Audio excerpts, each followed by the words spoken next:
Dadi Yai Topati sing kudu mlebu pangkat pusaka. Yen ora aja kangelan.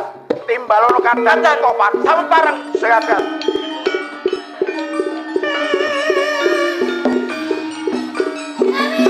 Paman Tok.